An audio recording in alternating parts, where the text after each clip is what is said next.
السلام علیکم ورحمۃ اللہ وبرکاتہ۔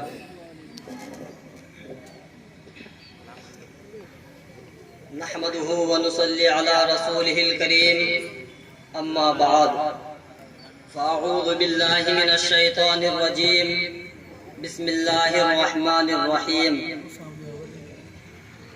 هو الذي ارسل رسوله بالهدى ودين الحق ليظهره على الدين كله ولو كره المشركون صدق اللہ العظیم۔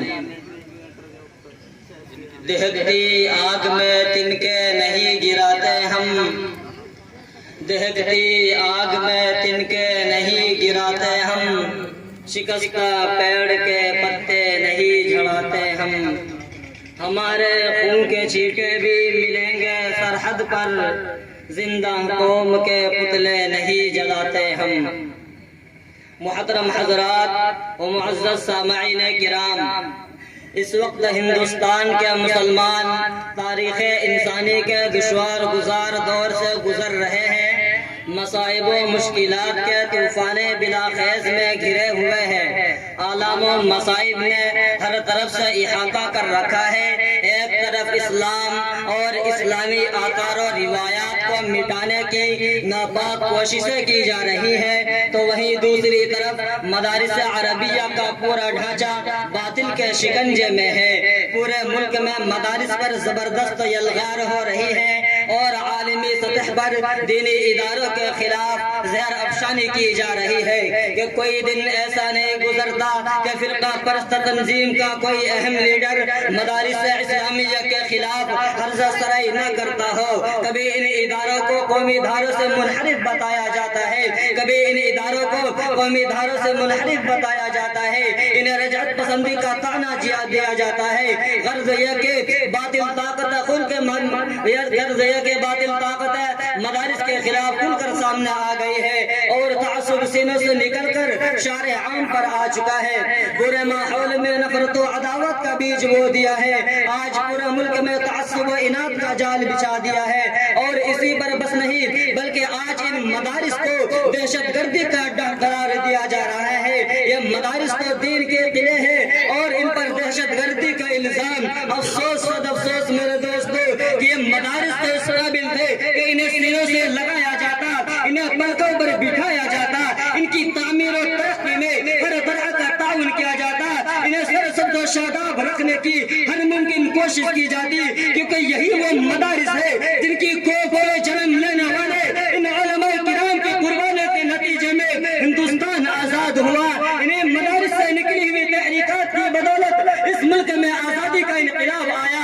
انہی خانقاہوں کے اندر سے اللہ اللہ کی صدائیں بلند کرنے والے بزرگوں کی دعا کا طفیل انگریزوں سے نجات اور رہائی نصیب ہوئی، لیکن آج انہیں مدارس کو مسمار کرنے کی کوششیں چل رہی ہیں۔ حضرات محترم، ہم پوری دنیا کے متعصب اور فرقہ پرست طاقتوں کو یہ چیلنج کر کے بتا دینا چاہتے ہیں کہ مدرسہ کسی تعمیر کا نام نہیں ہے، مدرسہ کسی عمارت کا نام نہیں ہے۔ جہاں کوئی طالب علم آتا ہے، جہاں کوئی استاد بیٹھتا ہے، وہاں چاہے انار کا درخت ہو، وہاں چاہے کھجور کا سایہ، وہاں مدرسہ بن جایا کرتا ہے۔ ارے مدرسہ تو ہمارا نظریہ ہے، مدرسہ تو ہماری جان ہے، مدرسہ ہماری روح ہے، مدرسہ ہمارا ایمان ہے۔ رب کعبہ کی قسم، اب انہیں گرانے والے خود گر جائیں گے، ان سے ٹکرانے والے خود پاش پاش ہو جائیں گے۔ باشندگان ہند، بڑے دکھ اور افسوس کی بات ہے کہ آج یہ سوال کیا جا رہا ہے کہ ان مدارس نے دنیا کو کیا دیا۔ کیا یہ سوال درست ہے؟ میں کہتا ہوں یہ سوال قطعاً درست نہیں، بلکہ سائل کو سوال کرنا ہی نہیں آیا۔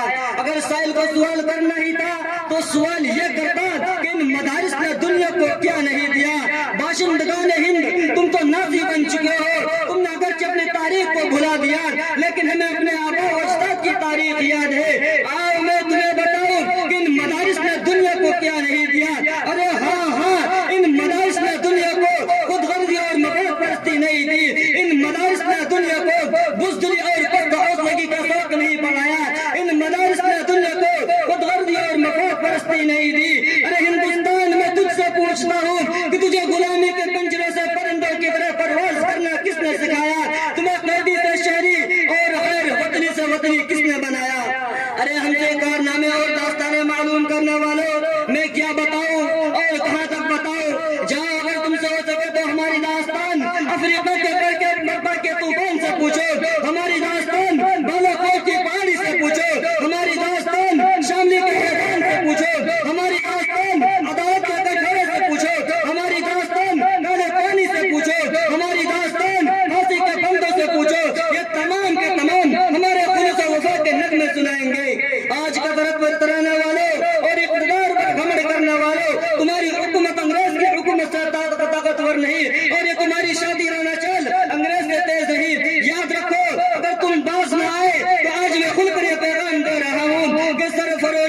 تمنا اب ہمارے دل میں ہے، کہ سرفروشی کی تمنا اب ہمارے دل میں ہے، دیکھ رہے زور کتنا بازوئے قاتل میں ہے۔ لیکن دوستو مجھے کہنے تو دیجئے، حقیقت بیانے کا موقع تو دیجئے، حقیقت تو تلخ ہوتی ہی ہے، مگر یہ بھی یاد رکھیے کہ اظہار حقیقت میں تاخیر کرنا بھی جرم ہے۔ سوال یہ ہے کہ آج ہمیں یہ دن کیوں دیکھنے پڑے؟ شر پسندوں کو مدارس کے خلاف زہر افشانی کا موقع کیسے ملا؟ ان اداروں پر پابندی کا مطالبہ کرنے سخت پکڑنے کی سخت ان میں کہاں سے آئی؟ مراکز دینیہ کو بنیاد پرستی کا تانا دینے کی ہمت ان میں کہاں سے آئی؟ کیا اس میں ہمارا قصور نہیں ہے اور یقیناً ہے۔ اس لیے اے مسلمانوں، خواب غفلت سے بیدار ہو جاؤ، عقل و خرد کا استعمال میں لاؤ، کیونکہ حضرت مولانا قاسم نادر رحمۃ اللہ علیہ کی روح ہمیں آواز لگا رہی ہے، حضرت شیخ الہند رحمۃ اللہ علیہ کا جگر ہمیں صدائیں دے رہا ہے، اور حضرات علماء کرام کی قربانیاں شہادت ہمیں آواز دے رہی ہے، اور جملہ قابل پسینے چیخ کے لیے کہہ رہی ہے کہ اگر اس ملک میں مدارس قائم ہے تو ہمارا وجود قائم ہے، اگر یہ مدارس باقی ہے تو مسلمانوں کا تشخص امتیاز باقی ہے، اگر یہ دینی ادارے زندہ ہے تو مسلمانوں کا چراغ روشن ہے، اگر یہ دینی ادارے محفوظ ہے تو دین اسلام محفوظ ہے۔ اس لیے اے مسلمانوں مدارس کی اہمیت کو سمجھو اور مکاتب دینیہ کی فضیلت کو محسوس کرو، اور یاد رکھو کہ ہم نے اگر اندرونی طور پر اپنے آپ کو تیار کر لیا اور نوجوانوں نے اسلام کے دلوں کو قرآن و سنت کی تعلیمات سے مالا مال کر دیا تو یاد رکھیے انشاءاللہ العزیز دنیا کی کوئی بھی طاقت ہمارے سامنے ٹک نہیں سکے گی۔ بس دعا یہ ہے کہ مجھے اور آپ سب کو اس پر عمل کرنے کی توفیق عطا فرمائے۔